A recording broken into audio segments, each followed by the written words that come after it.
अल्लाह ताला ने अगर ताकत दिया है नौजवानों से, मैं कहता हूं गलत इस्तेमाल नहीं करना, इसका गलत इस्तेमाल कभी ना हो। औरतों को मारने की बात आई, कितने तो घर ऐसे बने हुए हैं, कमजोर है वो, तुमसे कमजोर मखलूक है, लोगों ने उसको बराबर का बनाने की कोशिश की है, लेकिन औरत तुमसे कमजोर बनाई गई है। उसको मारने का हुक्म कहीं पर भी नहीं दिया गया, कहीं पर भी नहीं, किसी भी तरह से। लोग आज अपनी ताकत का भरपूर इस्तेमाल इनके साथ करते हैं, औरतों के साथ। बहुत सख्त जवाब देना होगा मेरे अजीज। औरत तो औरत है, मखलूक भी है अल्लाह ताला की, लेकिन साथ में उम्मत मोहम्मदिया है, इसका जवाब तो बहुत है। हदीस में तो ये मिलता है, जानवरों को जिसने मारा बिला वजह के, कयामत के दिन वो जानवर उठाए जाएंगे और वो आएंगे, मुकद्दमा करेंगे अल्लाह की बारगाह में कि अल्लाह इसने मुझे फलां वक्त बगैर किसी वजह के मारा था। रब ताला उस जानवर को सींग अता करेगा और कहेगा कि तू उतना मार ले इसको यहाँ पर, और वहां सख्ती के साथ वो जानवर इस जालिम को मार रहे होंगे। अहले महशर उसको देख रहे हैं। जानवरों के साथ जुल्म को इस्लाम ने जायज नहीं किया, घरों में अपने औरतों के साथ कौन जुल्म की इजाजत देगा। ये हुई डोमेस्टिक वायलेंस जिसको कहा गया है। मैंने अंदर कैद में देखा कितने ऐसे कैदी औरतों को जला करके अंदर आए हुए हैं, छोटी छोटी बातों पर, जहेज के नाम पर, दो खानदानों के झगड़ों पर औरतों को जला दिया, मार दिया, खत्म कर दिया। ऐसे कितने वाक़यात। इंसान को जब ताकत ज्यादा आ जाए तो वो जुल्म के रास्ते पर आ जाता है। यहां अपने आप को कंट्रोल करना मेरे अजीजों, ये वक्त का बहुत बड़ा चैलेंज है तुम्हारे साथ। ये हुई जिस्मानी ताकत, और जब माल आ जाए, अल्लाह अकबर, ये बड़ी आजमाइश है, ये बड़ी आजमाइश है। चर्बी ज्यादा उस वक्त आती है जब माल ज्यादा आता है। जिस्मानी ताकत तो चले, आदमी अपने आप को कंट्रोल कर लेगा, रोक लेगा, लेकिन माल की चर्बी ये बड़ी खतरनाक है। ये तो गरीबों का मजाक उड़ाती है सबसे पहले, दीन को हल्का समझती है सबसे पहले। ये मौलाना लोग, ये हमारी कैटेगरी के नहीं है, या उलमा, ये तो कमतर लोग हैं, यतीम लोग हैं, लावारिस लोग हैं। मालदार सबसे पहले दीन का मजाक उड़ाने लग जाता है। इसीलिए माल आए तो हमेशा दुआ ये करना कि अल्लाह माल के साथ उस्मान गनी की सखावत अता कर दे। माल आए तो अब्दुर्रहमान बिन औफ की अखलाक व किरदार के साथ आए, वरना कारून के पास भी था, शद्दाद के पास भी था, हामान के पास भी था, माल बहुत था उनके पास, लेकिन उनके माल ने उनको तबाह बर्बाद कर दिया। आज भी जिसके पास माल आया, पैसा आया, वो ये सोचता है रातों रात सब कुछ मैं अपना बना लूं, अपना खरीद लूं। अच्छा, एक बात और भी मैं बता दूं, जिन 3 चीजों की बात मैंने कहा जो इंसान को जुल्म के रास्ते पर लाती है, पहले उसकी जिस्मानी ताकत, दूसरे दौलत, तीसरे पावर, ओहदा, ये तीनों ऐसी चीजें हैं जो परमानेंट रहने वाली है ही नहीं। परमानेंट रहने वाली तीनों में से कोई चीज नहीं है। हाँ, इतना है कि जिस्मानी ताकत को जाने में टाइम लग सकता है, थोड़े टाइम बाद जाएगी, लेकिन वो भी पक्का नहीं। किसी हादसे में गिर गया, वो सारी जिस्मानी ताकत भस्म हो जाएगी। लकवा मार गया तो बड़ा सा बड़ा पहलवान बिस्तर पर आ गया, कुछ नहीं होने वाला है। मैंने सऊदी में देखा एक बहुत हट्टे खट्टे आदमी को, कोमा में है बेचारा, अब तो गल गया, लेकिन जिस वक्त कोमा में आ गया तो सिर्फ एक अटैक कुछ हुआ, कोमा में चला गया, जिस्म पूरा गल गया, खत्म हो गया। तो जिसको अपने जिस्म पर बहुत ताकत था वो अचानक भी जा सकता है, लेकिन नॉर्मली देखा गया है कि जाने में टाइम लगता है। जिस्मानी ताकत, माल का कोई भरोसा नहीं। लोग ये कहते इतना हमारे पास है कि 7 पुश्तें खाएंगी। हमने वो उस घर को भी देखा, उसका खुद बेटा आज 10-10 रुपए की भीख मांगता है। जिसने ये कहा था कि इतना मेरे पास है कि 7 पुश्तें खा सकती हैं, उसका सगा बेटा आज 10 रुपए मांगता है। ये माल को जाने में ज्यादा वक्त नहीं। तीसरा पावर और मनसब। जो लोग आज बैठे हुए हैं उनको लगता है कि सब कुछ हम अपनी कुर्सी से कर लेंगे। तुम्हारी कुर्सी को हिलने में देर नहीं लगता। तुम्हारा जुल्म जो है ये दीमक है जो इस कुर्सी को खाकर खत्म कर देगा। जुल्म कुर्सी पर बैठा हुआ आदमी जब करता है, माल वाला और कुर्सी वाला दोनों, ये वक्त के साथ ऐसे तेज बहते हैं कि उनको अंदाजा ही नहीं होता, उन्हें पता नहीं उनके जुल्म के शिकार मजलूमीन की आहें अल्लाह तक जा रही हैं। रब तबारक व तआला कुरान में फरमाता है कि अल्लाह तबारक व तआला इनके कामों से बेखबर नहीं। जो लोग पीड़ित हैं, जुल्म से निशाना बने हुए हैं, तो क्या इनको इंसाफ नहीं मिलेगा? दुनिया की अदालत इंसाफ ना दे, अल्लाह की अदालत तो है जो इंसाफ अता करे। जालिम दुनिया में भी भुगतेगा और आखिरत में उसका दर्दनाक अंजाम है, दर्दनाक अंजाम है। फिरौन के साथ क्या हुआ, नमरूद के साथ क्या हुआ?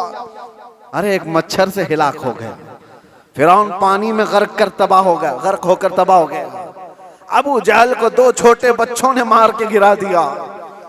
जो ताकत और माल का नशा था जिसको, आज हालात ऐसे मेरे अजीजों, ये 2 तरह का जुल्म बहुत बढ़ गया है, माल का और पावर का।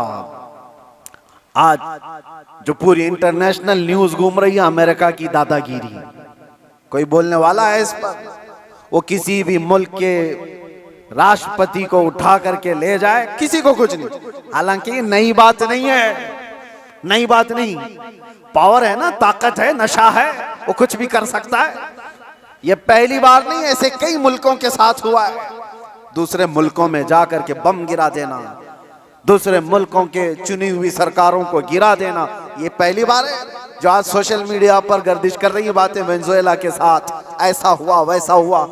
अरे खुद यहाँ हमारे मुल्क में जब मुंबई पर अटैक हुए थे, हमले हुए थे, आपको पता होगा, काफी साल पुरानी बात, ताज पर और ये वीटी में जो हमले हुए थे, उस वक्त पकड़ करके एक अजमल कसाब को तो बहुत घुमाया गया है न्यूज में, लेकिन आपको पता है एक मास्टरमाइंड और भी था, डेविड नाम का, और उसको गिरफ्तार भी किया गया। लेकिन अमेरिका की फौज आकर उसको रातों रात यहां से लेकर अमेरिका चली गई, और ये कह करके कि इसका मुकदमा हम चलाएंगे।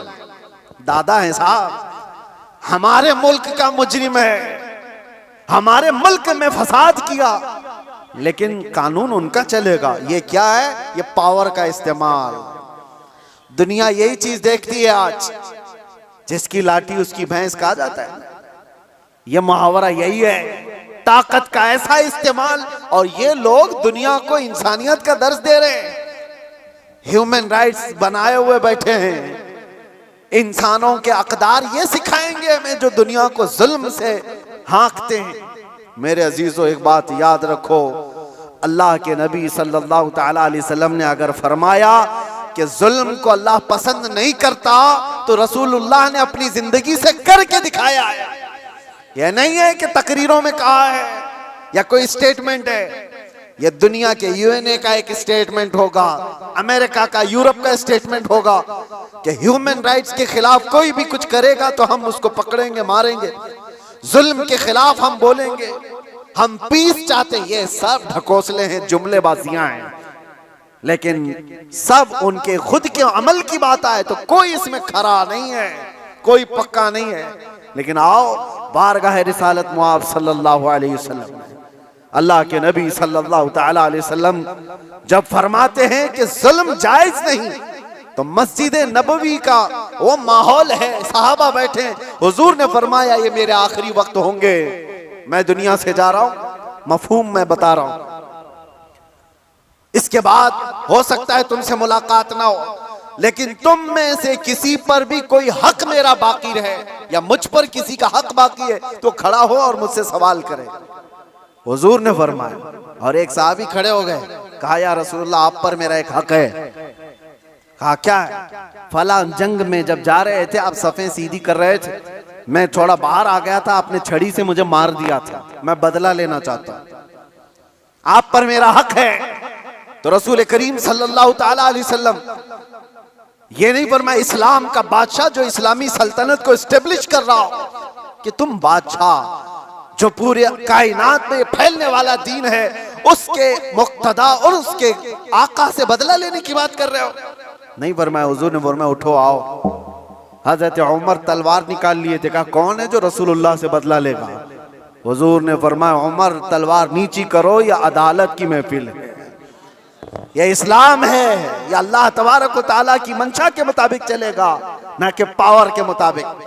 पावर तुम्हारे पास है, इख्तियार तुम्हारे पास है। हुजूर ने फरमाया आ जाओ। वो सहाबी आए, लेकिन उन्होंने ये भी तकाजा किया कि या रसूल अल्लाह, जिस वक्त आपने मारा था मेरे जिस्म पर जुब्बा नहीं था, मैं नंगी पीठ था, आपने मार दिया था, मैं चाहता हूं आप भी अपना जुब्बा उतार दीजिए। हुजूर पाक सल्लल्लाहु अलैहि वसल्लम ने उस वक्त अपना जुब्बा उतार दिया बगैर कुछ कहे। उस सहाबी ने बढ़कर मेरे आका की मोहरे नबूवत का बोसा ले लिया। दोनों कंधों के बीच हुजूर के एक ऐसी मोहरे नबूवत थी जो सूरज से ज्यादा चमकती थी। ये निशानी थी मेरे आका के खातमुन नबीन की, खत्म नबूवत की मोहर। उस सहाबी ने बोसा ले लिया और कहा बदला हो गया मेरा ये। लेकिन अल्लाह के नबी सल्लल्लाहु अलैहि वसल्लम ने अपने आप को पेश तो किया है। कोई किसी के सामने ये गच तो बताए कोई। अरे आज का कोई भी नेता खड़ा होकर के कह दे किसी पर कोई हक बाकी है तो पूरे घर निकल आएंगे। हाँ, सबका तो खा के बैठा हुआ है छोटी छोटी चीजों के लिए। अब तो देखें लोग फिर भी संभलते नहीं है। मुझे हैरत इस बात की होती है, ये जो अभी इलेक्शन आ रहे हैं, सारे नेता तो बाहर निकले होंगे, सब तुम्हारे पास अपनी अपनी कहानियां लेकर, लेकिन इनके पिछले जुल्म तो याद नहीं है, लोगों को भूल जाते हैं। अरे पानी के लिए लोगों से रिश्वत, घर के लिए रिश्वत, हर चीज के लिए। ये मखलूक के साथ जो जुल्म करके कुर्सी संभालते हैं, इनका जब वक्त आए तो मेरे अजीजों तुम्हें भी तो अपने पावर का इस्तेमाल करना चाहिए। एक बात याद रखो, इमाम हुसैन का ये जुमला है, आपने फरमाया था कि मेरे नजदीक जालिम वो नहीं जो किसी को मारता है, जालिम वो भी है जो उसके जुल्म को देखकर खामोश रहता है, आवाज नहीं उठाता। और यहां आवाज उठाने की बात तो छोड़ो, तुम तो ताउन कर रहे हो। आप भाई आगे बढ़ो, हम तुम्हारे साथ हैं। जुल्म करते रहो, हम भी तुम्हारे साथ हैं। पैसा खाते रहो, हम भी तुम्हारे साथ हैं। ये क्या है? ये निजाम को बदलने की जरूरत है। आज पावर का जो इस्तेमाल हो रहा है, गलत इस्तेमाल, इसको बदलने की अपने अंदर सोच पैदा करो। आप सोचते होंगे हम थोड़ी तादाद में, हमसे क्या होगा? हरगिज मत सोचो। एक की सोच से भी इनकलाब आता है, एक की सोच से भी इनकलाब आता है। बढ़ना तुम्हारा काम है। तुम क्यों सोचते हो कि पूरी दुनिया मेरे साथ खड़ा होना चाहिए? नहीं, सरकार मुजाहिदे मिल्लत रहमतुल्लाह तआला अलैह बहुत दिल के अंदर मलाल लेकर के चलते थे। उम्मत के हालात ऐसे, मैं उनको पढ़ा तो मैं भी कई मर्तबा ऐसा, जिसको कहते हैं ना डिसअपॉइंट हो जाना, हालात को देख रहे हैं कोई आता ही नहीं, क्या फायदे का हम चिल्लाते रह जाएं, लोग आपस में इख्तिलाफ करके छोड़ के चले जाएं। हुजूर मुजाहिद मिल्लत रहमतुल्लाह ताला अलैह एक बार लोगों को बुलाए थे कि दिल्ली आओ, लेकिन उनकी जितनी तादाद उनको मकसूद थी नहीं आए, तो बहुत ज्यादा नर्वस हो गए। कहा कि इस उम्मत के लिए हम आवाज उठा रहे हैं, ये आने को तैयार नहीं। वापस आए, उस वक्त सुना सरकार मुफ्ती आजम हिंद रहमतुल्लाह ताला अलैह आला हज़रत के शहजादे, उन्होंने कहा था कि मौलाना लोगों को मत देखो, दुनिया जो है कूफा में इमाम मुस्लिम के साथ शाम में 60,000 की तादाद में नमाज पढ़ती है और दूसरे दिन फजर में 2 बच्चों के अलावा कोई नहीं होता। आप इनके बेस पर ना आओ, आप अल्लाह के भरोसे पर जाओ। इसलिए कि गरीब नवाज पहले से हिंदुस्तान में माहौल बना के नहीं आए थे, अल्लाह के भरोसे आए थे, अल्लाह ने माहौल बना दिया। एक आया था लेकिन लाखों को इस्लाम का नूर देकर गया। एक से भी होता है इनकलाब। आप क्यों सोचते हो कि मेरे चाहने से कुछ नहीं होगा? आप सोचो, खड़े हो इनकलाब के लिए कि मैं जालिम का साथ नहीं दूंगा, जुल्म के खिलाफ रहूंगा,